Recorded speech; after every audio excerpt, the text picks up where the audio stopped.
दोस्तों नमस्कार, मेरा नाम है विजेंद्र और आप देख रहे हैं डिजिटल उत्तराखंड। दोस्तों आज इस वीडियो में हम बात करेंगे कि कैसे हम घर बैठे अपने मोबाइल फोन या अपने पीसी से अपना जाति प्रमाण पत्र बनाएंगे। इसके लिए हमें क्या क्या डॉक्यूमेंट की आवश्यकता होगी आज इस वीडियो में हम जानेंगे। दोस्तों वीडियो में आगे बढ़ने से पहले आपसे एक रिक्वेस्ट है, यदि चैनल पर नए हो तो चैनल को लाइक, शेयर और सब्सक्राइब जरूर करें। साथ में बेल आइकन जरूर दबाएं ताकि आने वाली वीडियो का आपको नोटिफिकेशन मिलता रहे। चलिए वीडियो शुरू करते हैं, चलते हैं अपनी मोबाइल की स्क्रीन पे।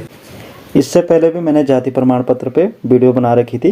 अपनी सरकार पोर्टल पे थोड़े बहुत चेंजेस हुए हैं, तो मैं यहाँ पे आपको दिखा देता हूँ कि यहाँ पे जाति प्रमाण पत्र के लिए हमें क्या क्या डॉक्यूमेंट की आवश्यकता होगी। तो सबसे पहले हमें आवेदक की एक फ़ोटो चाहिए होगी और उसके बाद जो अनिवार्य दस्तावेज होंगे उसमें भूमि रजिस्ट्री या खाता खुतौनी और आधार कार्ड और उसके बाद परिवार रजिस्टर की नकल। ये तीनों डॉक्यूमेंट आपके पास होने ज़रूरी हैं, तभी आप अपना जाति प्रमाण पत्र बना पाएंगे। तो चलिए सीधे चलते हैं अपनी सरकार के पोर्टल पे और आपको दिखा देता हूँ कि किस तरह से हम अपना जाति प्रमाण पत्र यहाँ पे बनाएंगे।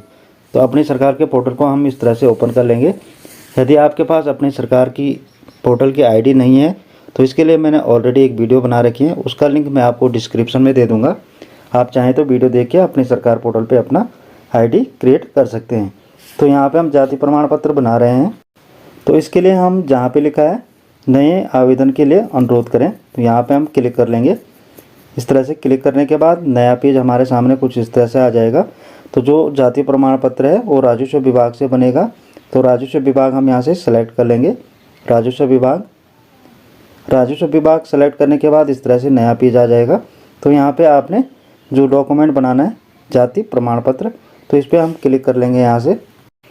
उसके बाद कुछ इस तरह से नया पेज हमारे सामने आ जाएगा। तो यहाँ पे सबसे पहले हमने आवेदक की एक फ़ोटो अपलोड कर लेनी है, तो अपलोड पे हम यहाँ पे क्लिक कर लेंगे। इस तरह से क्लिक करने के बाद ये हमें हमारी गैलरी में ले जाएगा। तो यहाँ से आपने आवेदक की एक फ़ोटो अपलोड कर लेनी है। आप फ़ोटो को लेफ़्ट राइट या जूम इन जूम आउट कर सकते हैं और जहाँ लिखा है अच्छी तरह से, तो यहाँ पर हम क्लिक कर लेंगे तो हमारी ये फ़ोटो अपलोड हो जाएगी। कुछ इस तरह से हमारी फ़ोटो अपलोड हो चुकी है। उसके बाद जो अनिवार्य दस्तावेज हैं तो उसमें सबसे पहले है भूमि रजिस्ट्री या खाता खुतौनी। तो यहाँ जहाँ अपलोड लिखा है तो अपलोड पे हम क्लिक कर लेंगे। खाता खुतौनी की मैंने ऑलरेडी एक पीडीएफ बना रखा है, तो इसको मैं यहाँ से अपलोड कर लूँगा। इस तरह से ये मेरे पीडीएफ ओपन हो चुके हैं। खतौनी का पीडीएफ मैं यहाँ से सेलेक्ट कर लेता हूँ और इस तरह से ये हमारी खतौनी अपलोड हो जाएगी। इसी तरह आधार कार्ड का भी आपने पीडीएफ बना लेना है। उसके बाद जहाँ अपलोड लिखा है तो यहाँ पे आपने अपलोड पे क्लिक कर लेना है।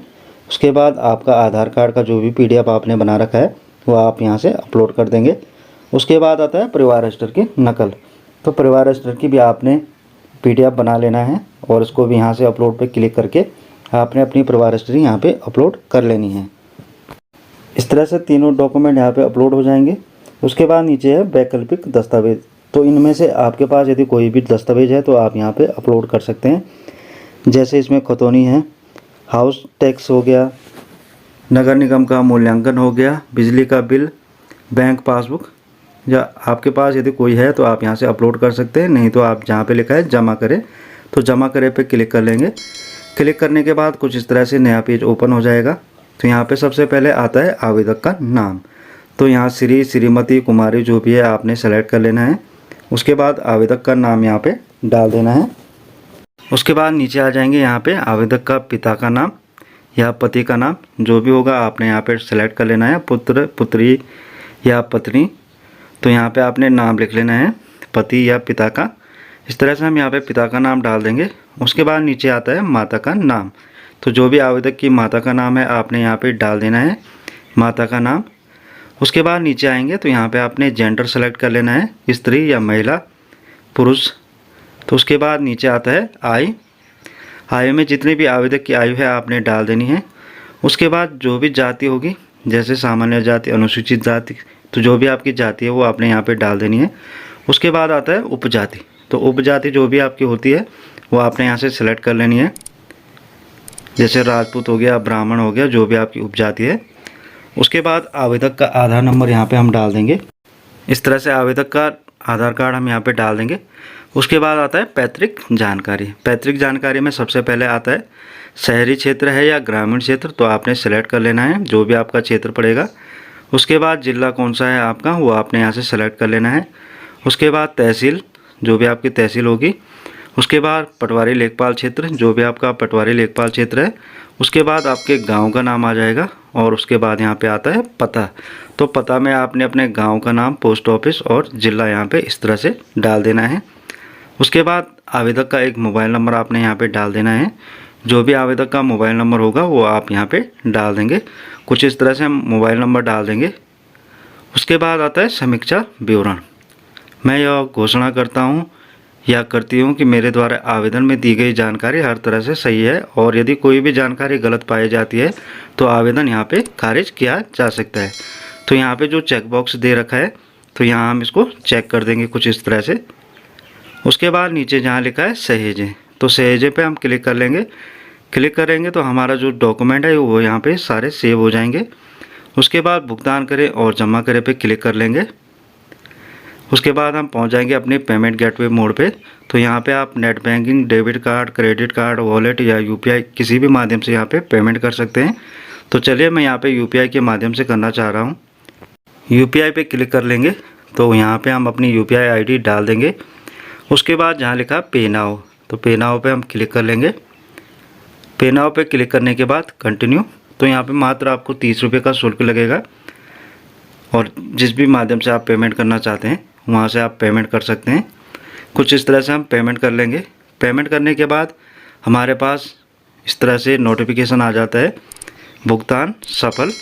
तो यानी आपका जो आवेदन है वो सफल हो चुका है और पेमेंट यहाँ पे लग चुकी है। तो रसीद डाउनलोड करें पे हम क्लिक कर लेंगे तो हमारी जो रसीद है वो डाउनलोड हो जाएगी इस तरह से। डाउनलोड होने के बाद हम यहाँ पे क्लिक कर लेंगे 3 डॉट पे। क्लिक करने के बाद यहाँ पे और डाउनलोड पे क्लिक कर देंगे। यहाँ पे आप देख सकते हैं रिसिप्ट, इसको ओपन करके देख लेते हैं। ये देख सकते हैं देवभूमि जन सेवा केंद्र। तो यहाँ पे आपको रसीद मिल जाएगी, जो भी आपने आवेदन किया है वो पूरी डिटेल यहाँ पे आ जाएगी। ये आप अपने पास संभाल के रख सकते हैं। 15 दिन के अंदर आपको इसी आईडी पे आपका प्रमाण पत्र मिल जाएगा। अभी हम यहाँ पे लंबित आवेदन पे क्लिक कर लेते हैं और यहाँ पे देख सकते हैं आप जाति प्रमाण पत्र अभी 0 डेज हुए हैं, यानी अभी जो मैंने आवेदन किया है। जैसे 2-4 दिन के बाद आप इसको चेक करेंगे तो यहाँ पे होम पे क्लिक कर लेंगे।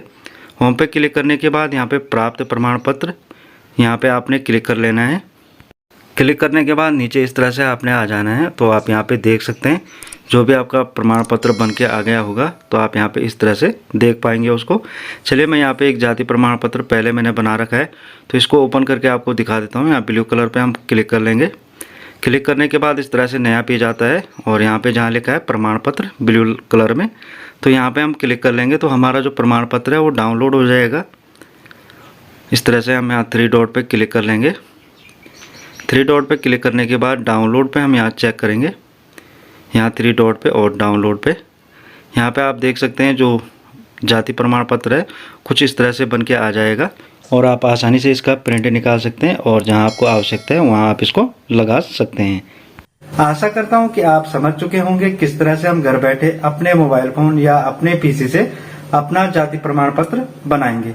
इसके लिए जो भी डॉक्यूमेंट की आवश्यकता है वो आप अच्छी तरह से समझ चुके होंगे। मिलते हैं अगली वीडियो के साथ, तब तक अपना ख्याल रखें, स्वस्थ रहें। जय हिंद, जय भारत, जय उत्तराखंड।